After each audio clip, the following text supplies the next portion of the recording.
Okay, let's bring in former Bush 43 Deputy Assistant. He's Brad Blakeman. Great to see you, Brad. Your reaction to the president's take on California, San Francisco, Los Angeles, saying, if you don't clean it up, we're going to come in. I mean, they've got more than half the nation's homeless population. It's a dire crisis. It is, and we have a Democratic administration in the state. We have Democratic administrations in the cities that are the most affected by this. It didn't happen overnight. This has been festering over a long period of time, and it starts with a breakdown of the rule of law, starting with sanctuary cities and allowing tent cities to pop up and hurt the economy of their state and of their cities. So Donald Trump is right. He took an oath to preserve, protect, and defend the United States, including every state in the union. And if California can't protect its own citizens and create a safe environment, then it's up to the president to step in and do it for him.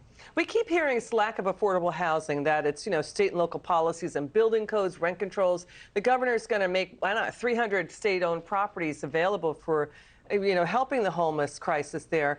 But it's a broader issue than that, right? The policies, the chronic policy problem is deep in California. Go ahead, Brad. There's no doubt about it, and what they've been doing is they've been neglecting the problem, and they've been kicking the can down the road. They've also encouraged a flight of their citizens, their tax-paying citizens, to other places because they can't govern themselves.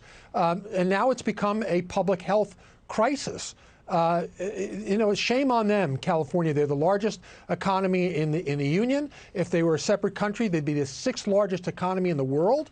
And what a shame that the federal government has to come in and do the job they were elected to do as a state, local, and municipal authority.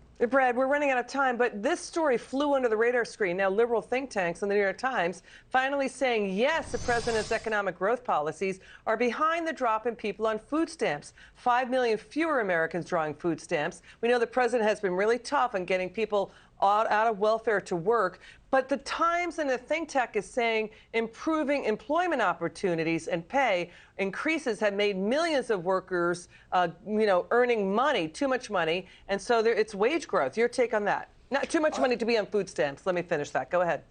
Well, I think with the opportunities that have been afforded under the Trump administration, we shouldn't be having a crisis now. This is the one time where we should have a boom in every sector of the economy.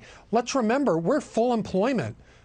This is unacceptable, and this is a crisis created by the state and local authorities in California. This isn't happening like it is in any other state in the union. Great to see you, Brad. Come back soon. Thank you.